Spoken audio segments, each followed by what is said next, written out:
میری 5 نندیں تھیں اور ایک ہی کمرے میں سوتی تھیں۔ میرے شوہر ہر رات اپنی بہنوں کے کمرے میں چلا جاتا اور اندر سے عجیب عجیب سی آوازیں آتی تھیں۔ میں حیران ہوتی اور ساری رات اس کا انتظار کرتی، لیکن جب وہ صبح کمرے سے نکلتا تو اس کے پاس بہت سارے پیسے ہوتے اور اس کی بہنیں لنگڑا کر چل رہی ہوتی۔ ایک دن راز جاننے کے لیے میں نے چپکے سے ان کے کمرے میں کیمرہ لگا دیا۔ جب دیکھا تو میرے رونگٹے کھڑے ہو گئے۔ وہ دن مجھے آج بھی اچھی طرح یاد ہے جب ہمارے محلے کی نکڑ والے پرانی دکان میں برسوں بعد رونق نظر آئی تھی۔ وہ مکان پچھلے کئی سالوں سے خالی پڑا تھا اور لوگ کہتے تھے کہ وہاں اسیب کا سایہ ہے، اسی لیے کوئی اسے کرائے پر لینے کی ہمت نہیں کرتا تھا۔ لیکن اس اتوار کی دوپہر جب ایک بڑا سا ٹرک اس گھر کے سامنے آ کر رکا تو پورے محلے کی عورتیں اپنی اپنی کھڑکیوں سے جھانکنے لگی۔ میں بھی اپنی چھت پر کپڑے سکھانے کے بہانے کھڑی تھی اور نیچے کا منظر دیکھ رہی تھی۔ ٹرک سے پرانا اور بھاری بھرکم فرنیچر اتارا جا رہا تھا۔ بڑے بڑے صندوق تھے جن پر عجیب و غریب نشانات بنے ہوئے تھے۔ اسی دوران میری نظر اس پر پڑی۔ وہ سلمان تھا۔ اس کے چہرے پر ایک عجیب سی سنجیدگی تھی جو اسے محلے کے دوسرے لڑکوں سے بالکل الگ بنا رہی تھی۔ اس کے پیچھے 5 لڑکیاں تھیں جنہوں نے اپنے سروں کو بڑی چادروں سے ڈھانپ رکھا تھا اور وہ خاموشی سے ایک ایک کر کے گھر کے اندر جا رہی تھیں۔ محلے کی خالہ زبیدہ نے وہیں کھڑے کھڑے تبصرہ کیا کہ توبہ ہے بھائی، کتنی خاموش لڑکیاں ہیں، ایک بار بھی سر اٹھا کر نہیں دیکھا۔ دن گزرتے گئے اور سلیمان کے بارے میں تجسس بڑھتا گیا۔ وہ صبح سویرے گھر سے نکلتا اور شام ڈھلے واپس آتا۔ جب بھی کوئی اس سے پوچھتا کہ وہ کیا کام کرتا ہے تو وہ بس اتنا کہتا کہ شہر کے ایک بہت بڑے مال میں مینیجر ہے اور وہاں شفٹوں میں کام ہوتا ہے۔ اس کی بہنیں کبھی گھر سے باہر نہیں نکلتی تھیں۔ اگر کبھی ضرورت پڑتی تو سلیمان خود ہی سودا سلف لے آتا۔ محلے کی عورتیں اس بات پر بڑی حیران تھیں کہ 5 جوان بہنیں ہیں اور سارا دن گھر کے اندر بند رہتی ہیں، نہ کوئی سہیلی نہ کسی سے ملنا۔ میری اور سلیمان کی پہلی بات چیت تب ہوئی جب ایک دن ہمارے گھر کا نل خراب ہو گیا اور ابو گھر پر نہیں تھے۔ وہ گلی سے گزر رہا تھا۔ میں نے ہمت کر کے اسے پکارا کہ بھائی کیا آپ تھوڑی مدد کر سکتے ہیں۔ وہ خاموشی سے اندر آیا اور چند منٹوں میں نل ٹھیک کر دیا۔ اس کی آنکھوں میں ایک ایسی سچائی تھی کہ میں پہلی نظر میں ہی اپنا دل ہار بیٹھی۔ اسے نہیں پتا تھا کہ میں اس کے بارے میں کتنا سوچتی ہوں، لیکن میں نے ٹھان لی تھی کہ میں اسی سے شادی کروں گی۔ انہی دنوں میرے لیے خالہ کے بیٹے کا رشتہ آیا تو میں نے صاف انکار کر دیا اور اپنی اماں سے کہہ دیا کہ اگر میں شادی کروں گی تو صرف اور صرف سلیمان سے۔ یہ سننا تھا کہ اماں حیران رہ گئی، کہنے لگی کون سلیمان، ہم تو کسی سلیمان کو نہیں جانتے۔ میں نے سر جھکایا اور آہستہ آواز میں کہا اماں وہی سلیمان جو اس گھر میں آیا ہے، جسے آپ اسی بھی کہتی ہیں، جس کی 5 بہنیں بھی ہیں۔ میں نے اشارتاً اماں کو سمجھایا تو ان کی ایک دم ہی آنکھیں کھل گئیں۔ کہنے لگی یہ سارا چکر کب چلا میری ناک کے نیچے، تم نے اس لڑکی کے ساتھ تعلق بنا لیا اور مجھے پتا بھی نہیں چلا۔ اماں نہ جانے کیا کچھ سمجھ رہی تھی اور میں سر پکڑ کر رہ گئی تھی۔ اماں کیسی باتیں کرتی ہیں، میرا اس سے کوئی واسطہ نہیں ہے، بس وہ مجھے اچھا لگتا ہے اور میں اسی سے شادی کروں گی۔ میں اپنی اماں ابا کی اکلوتی بیٹی تھی، ایک بار کسی بات کی ضد باندھ لیتی تو پیچھے نہ ہٹتی، اور یہ بات اماں کو بھی معلوم تھی، اسی لیے وہ بہت ہی زیادہ پریشان ہو گئی تھی۔ انہوں نے مجھے سمجھانے کی کوشش کی لیکن میں نے کھانا پینا چھوڑ دیا، اور پھر یہ بات ابا کو پتہ چلی تو ابا کہنے لگے لڑکا تو بہت اچھا ہے، بہت ہی شریف ہے، راستے میں جب بھی ٹکراتا ہے سلام دعا ضرور کرتا ہے، اگر ہماری بچی کو وہ پسند ہے تو مجھے کوئی مسئلہ نہیں، لیکن رشتہ تو اس کے گھر سے آئے گا نا، طور طریقہ تو یہی ہے۔ میں نے ابا سے کہا ابا میری اس سے کوئی بات چیت نہیں ہے۔ ابا کہنے لگے پھر ہم لڑکی والے ہو کر کیا خود جائیں گے، اور میں نے اس بات پر ہاں میں سر ہلایا تھا اور اماں اور ابا مجھے دیکھ کر رہ گئے تھے۔ پھر ابا کہنے لگے کہ یہ بات مناسب نہیں لگتی، مگر میں نے ہنگامہ ڈال دیا تھا اور اسی وجہ سے 1 ہفتے بعد ابا نے ہار مان کر خود سلیمان سے شادی کی بات کی تھی، اور حیرت کی بات یہ تھی کہ وہ بھی راضی ہو گیا تھا۔ پھر اس کی بڑی بہن خود ہمارے گھر رشتہ لے کر آئی تھی۔ میرے گھر والوں نے دھوم دھام سے شادی کرنے کی خواہش ظاہر کی تھی، لیکن سلیمان سادگی سے رخصتی چاہتا تھا اور میں خود سے کہہ دینے کو راضی تھی، اسی لیے میں نے فوراً حامی بھر لی اور اماں ابا کی ایک نہ چلنے دی۔ اماں ابا بہت ناراض تھے، لیکن پھر میری خوشی کی خاطر مجھے سادگی سے ہی رخصت کر دیا۔ محلے والوں اور خاندان والوں نے بہت باتیں بنائی تھی، لیکن مجھے کسی سے کوئی غرض نہیں تھی۔ شادی سے پہلے اکثر امی کہتی تھی کہ زویا وہ لوگ کہاں سے آئے ہیں، ان کا خاندان کیا ہے، کوئی نہیں جانتا۔ لوگ کہتی ہیں ان کے گھر سے رات کو عجیب آوازیں آتی ہیں، تو میں ایسی جگہ کیسے جاؤں گی، مگر میں تو جیسی اندھی ہو چکی تھی۔ میں نے رو کر کھانا پینا چھوڑ کر اور ہر طرح کی ضد کر کے آخرکار اپنے والدین کو منا ہی لیا۔ جب اپنے والدین کو راضی کر چکی تھی تو پھر بھلا مجھے رشتہ داروں سے کیا لینا دینا تھا۔ سلیمان بھی خوش تھا، مگر اس کی آنکھوں میں اکثر ایک اداسی سی لہراتی تھی جسے میں اس وقت سمجھ نہیں پائی۔ شادی سادگی سے ہوئی اور میں خوابوں کے محل سجائے اس پرانے گھر میں چلی آئی۔ شادی کی اس پہلی رات کا تصور ہی میرے لیے کسی حسین خواب جیسا تھا، لیکن اس خواب کے پیچھے چھپے سچ سے میں بالکل انجان تھی۔ جب سلیمان کمرے میں داخل ہوا تو اس کے چہرے پر وہ روایتی خوشی نہیں تھی جو ایک دلہے کے چہرے پر ہوتی ہے، بلکہ وہاں ایک عجیب سی فکر، اور تو اس کے ہاتھ برف کی طرح ٹھنڈے تھے۔ اس نے بہت دبی آواز میں مجھ سے کہا کہ زویا، میں تمہیں بہت خوش رکھوں گا، لیکن تمہیں مجھ پر بھروسہ کرنا ہوگا، چاہے حالات کیسے بھی ہوں۔ میں اس وقت اس کی بات کا مطلب نہیں سمجھ پائی اور بس شرما کر سر جھکا لیا۔ اس نے مجھے ایک سونے کا خوبصورت ہار پہنایا اور محبت بھری باتیں کی، لیکن میری نظریں بار بار دیوار پر لگی اس گھڑی پر جا رہی تھیں جس کی سوئیاں 12 بجنے کے قریب تھی۔ جیسے ہی رات کے 12 بجے سلیمان ایک دم خاموش ہو گیا، جیسے اسے کسی بلاوے کا انتظار ہو۔ اس نے گھڑی دیکھی اور پھر مجھ سے نظریں چراتے ہوئے اٹھ کھڑا ہوا، کہنے لگا کہ زویا، میری چھوٹی بہن کی طبیعت اچانک خراب ہو جاتی ہے، اسے میری ضرورت ہوگی، تم سو جاؤ، میں ابھی آتا ہوں۔ میں حیران رہ گئی کہ شادی کی پہلی رات وہ مجھے اکیلا چھوڑ کر جا رہا ہے، لیکن اس کے لہجے میں ایسی التجا تھی کہ میں کچھ نہ کہہ سکی۔ وہ کمرے سے نکلا اور کوریڈور کے آخری کمرے میں چلا گیا جہاں اس کی 5ویں بہن پہلے سے موجود تھی۔ اس رات میں پہلی بار اکیلی اس بستر پر لیٹی دیواروں کو تکتی رہی، اور اس پراسرار خاموشی میں مجھے پہلی بار وہ عجیب سی آوازیں سنائی دی جس نے میری نیندیں اڑا دی۔ اگلے دن جب سلمان واپس کمرے میں آیا تو اس کے چہرے پر تھکن کے گہرے سائے تھے اور آنکھیں سرخ ہو رہی تھیں۔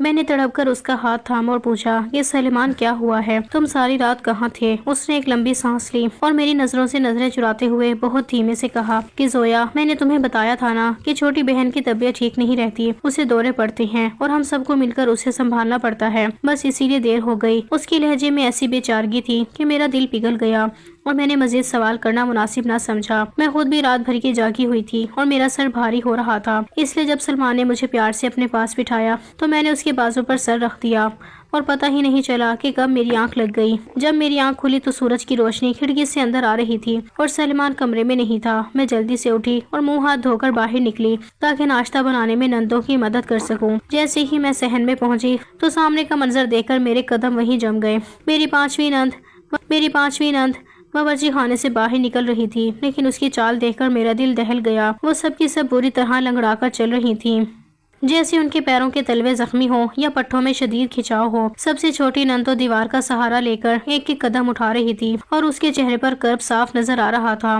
میں بھاگ کر ان کے پاس گئی اور پریشانی میں پوچھا کہ آپ سب کو کیا ہوا ہے؟ کیا سب کی طبیعت ایک ساتھ خراب ہو گئی ہے؟ بڑی نند کلثوم نے فوراً خود کو سنبھالا اور ایک مصنوعی مسکراہٹ کے ساتھ بولی کہ کچھ نہیں زویا، بس رات بھر جاگنے کی وجہ سے جسم ٹوٹ رہا ہے اور شاید فرش پر سونے سے پاؤں سن ہو گئی ہیں، تم فکر نہ کرو، ہم ٹھیک ہیں۔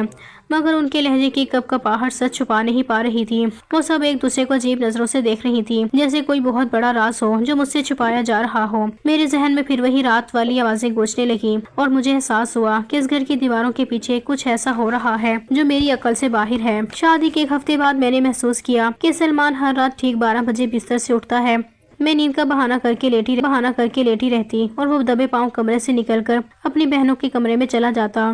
شروع میں مجھے لگا شاید واقعی اس کی چھوٹی بہن بیمار ہے، مگر جب یہ ہر رات کا معمول بن گیا تو میرا ماتھا ٹھنکا۔ پھر میں نے سلمان پر نظر رکھنی شروع کر دی۔ جب سلمان وہاں ہوتا تو میں دیوار کے ساتھ کان لگا کر سنتی۔ مجھے کسی کے بھاگنے کی، رسیوں کے چرچرانے کی اور کسی بھاری چیز کی فرش پر گرنے کی آوازیں آتی۔ ایسا لگتا تھا جیسے اندر کوئی لڑائی ہو رہی ہو یا کوئی بہت سخت محنت کا کام۔ پھر ساتھ ساتھ نندوں کی سسکیاں بھی سنائی دیتی ہیں تو میں گھبرا جاتی، اور سب سے حیران کن بات یہ تھی کہ جب سلمان صبح 6 بجے اس کمرے سے نکلتا تو وہ پسینے میں شرابور ہوتا، اس کے چہرے پر تھکن ہوتی مگر ہاتھ میں نوٹوں کی گڈیاں ہوتی۔ میں جب ناشتے کی میز پر نندوں کو دیکھتی تو میرا دل دہل جاتا۔ وہ 5 لڑکیاں جو دن میں نارمل نظر آتی تھیں اب چلتے ہوئے لنگڑا رہی تھیں، ان کے پیروں پر پٹیاں بندھی ہوتی یا وہ دیواروں کا سہارا لے کر قدم اٹھاتی تھیں۔ جب میں پوچھتی کہ آپ کو کیا ہوا ہے تو وہ بس مسکرا کر ٹال دیتی کہ بس پاؤں میں موچ آ گئی ہے یا تھکن کی وجہ سے درد ہے۔ پاؤں سے کھانا شروع کر دیا۔ کئی دن گزر گئے مگر میرا شک کم ہونے کی بجائے بڑھتا ہی چلا گیا۔ جبکہ سلمان روزانہ صبح جب کمرے میں آتا تو اس کے پاس نوٹوں کی گڈیاں ہوتی، لیکن اس کا جسم پسینے سے شرابور اور کپڑے مٹی سے بھرے ہوتے تھے۔ ایک دن جب میں نے ہمت کر کے پوچھا کہ سلمان، تم تو مال میں مینیجر ہو، پھر یہ دھول مٹی اور اتنی تھکن کیسی؟ تو وہ غصے میں آ گیا اور کہنے لگا کہ زویا، میں تمہاری ضرورتیں پوری کرنے کے لیے دن رات ایک کر رہا ہوں، کیا تمہیں مجھ پر اتنا بھی بھروسہ نہیں؟ اس دن کے بعد میں نے اسے پوچھنا چھوڑ دیا مگر تہیہ کر لیا کہ میں خود اس راز کا پتہ لگاؤں گی۔ ایک دوپہر جب سلمان گھر پر نہیں تھا اور میری 5 نندیں گھر کے پچھلے حصے میں کپڑے دھونے میں مصروف تھیں تو مجھے لگا کہ یہی سب سے اچھا موقع ہے۔ میں دبے پاؤں ان کے کمرے کی طرف بڑھی۔ گھر میں عجیب سی خاموشی تھی، صرف دور سے کپڑے دھونے کی تھپکوں کی آواز آ رہی تھی۔ میرا دل سینے سے باہر آنے کو تھا، لیکن تجسس مجھے کھینچ رہا تھا۔ میں نے کمرے کا دروازہ آہستہ سے کھولا اور اندر داخل ہو گئی۔ دن کی روشنی ہونے کے باوجود کمرے میں ایک پراسرار سی تاریکی محسوس ہو رہی تھی کیونکہ کھڑکیاں موٹے پردوں سے ڈھکی ہوئی تھیں۔ جیسے ہی میری نظریں کمرے کے کونوں میں پڑی، میرے ہوش اڑ گئے۔ کمروں کے بیچوں بیچ چھت سے موٹی موٹی رسیاں لٹک رہی تھیں، جن کے سروں پر چمڑے کے عجیب سے پٹے بندھے تھے۔ بستر کے ایک پائے کے ساتھ ایک لمبی رسی اس قدر مضبوطی سے بندھی تھی کہ وہ دیوار کے دوسرے سرے تک بالکل سیدھی تنی ہوئی تھی۔ فرش پر جگہ جگہ موٹے گدے بچھے تھے اور ہوا میں پسینے اور کسی پرانے تیل کی بو بسی ہوئی تھی۔ میں ابھی حیرت سے ان رسیوں کو دیکھ رہی تھی کہ میری نظر بستر کے نیچے پڑے ایک جوتے پر پڑی۔ وہ کوئی عام جوتا نہیں تھا، بلکہ لکڑی کے تلوے والا ایک عجیب سا بوٹ تھا جس پر لوہے کی تاریں لگی تھیں۔ میں نے جیسے ہی اسے اٹھانا چاہا، پیچھے سے ایک سایہ لہرایا اور ایک سخت آواز نے مجھے وہیں منجمد کر دیا۔ تم یہاں کیا ڈھونڈ رہی ہو؟ میں مڑی تو بڑی نند کلثوم کھڑی تھی۔ ان کے چہرے پر وہ شفقت نہیں تھی جو وہ ہمیشہ دکھاتی تھی، بلکہ ان کی آنکھیں غصے سے دہک رہی تھیں۔ ان کا ایک ہاتھ دروازے کی ہینڈل پر تھا اور وہ مجھے ایسے دیکھ رہی تھی جیسے میں نے کسی ممنوعہ سرحد کو پار کر لیا ہو۔ میں تو بس صفائی کے لیے آئی تھی۔ میں نے لڑکھڑاتی زبان سے جھوٹ بولا۔ کلثوم آپا میرے قریب آئیں اور میرے ہاتھ سے وہ رسی چھین لی جو میں نے نادانستگی میں پکڑ لی تھی۔ دیکھو زویا، تم اس گھر کی عزت ہو اور سلمان کی بیوی ہو، کچھ دروازے بند ہی رہیں تو اچھا ہے۔ اگر تم نے دوبارہ اس کمرے میں قدم رکھا تو شاید میں بھی تمہیں سلمان کے غصے سے نہ بچا سکوں۔ اب چپ چاپ یہاں سے نکلو اور اپنے کام سے کام رکھو۔ میں وہاں سے بھاگی، مگر میرا دماغ اب تیزی سے کام کر رہا تھا۔ وہ رسیاں، وہ تنی ہوئی تاریں اور وہ لکڑی کے جوتے، یہ سب کوئی بیماری نہیں تھی، یہ تو کسی قسم کی سخت ٹریننگ لگ رہی تھی۔ لیکن میرا شوہر اپنی بہنوں کو ایسی کون سی ٹریننگ دے رہا تھا جس کے بدلے اسے روزانہ اتنے پیسے ملتے تھے؟ اور سب سے بڑی بات، وہ یہ سب مجھ سے کیوں چھپا رہا تھا؟ یہ سوال میرے ذہن میں کسی ہتھوڑے کی طرح بج رہا تھا۔ اس رات جب سلیمان کمرے میں آیا تو میرا پارا چڑھا ہوا تھا۔ وہ ہمیشہ کی طرح تھکا ہارا تھا اور جیسے ہی اس نے اپنی قمیض اتار کر کرسی پر رکھی، میں اس کے سامنے جا کر کھڑی ہو گئی۔ سلمان نے میری طرف دیکھا اور مسکرا کر کہنے لگا کہ زویا آج بہت غصے میں مسکراہٹ کو نظر انداز کیا اور اسپاٹ لہجے میں کہا کہ سلیمان آج تم کہیں نہیں جاؤ گے، آج تم پوری رات اسی کمرے میں میرے پاس رہو گے۔ سلمان کے چہرے سے مسکراہٹ ایک دم غائب ہو گئی اور وہ تھوڑا پریشان ہو کر بولا کہ زویا دیکھو، ضد نہ کرو، میں نے تمہیں بتایا ہے نا کہ چھوٹی کی طبیعت ٹھیک نہیں ہے، مجھے جانا پڑے گا۔ یہ سنتے ہی میرا ضبط ٹوٹ گیا اور میں چیخ پڑی کہ آخر کب تک؟ سلمان، وہ تمہاری جوان بہنیں ہیں، 5 جوان بہنوں کے کمرے میں ایک بھائی کا آدھی رات کو کیا کام؟ اور تم وہاں کرتے کیا ہو کہ صبح تمہاری بہنیں لنگڑا کر چل رہی ہوتی ہیں؟ کیا تمہارے علاوہ اس گھر میں کوئی اور بھی آتا ہے؟ سلمان کا چہرہ غصے میں لال ہو گیا اور اس نے میرا بازو سختی سے پکڑ لیا۔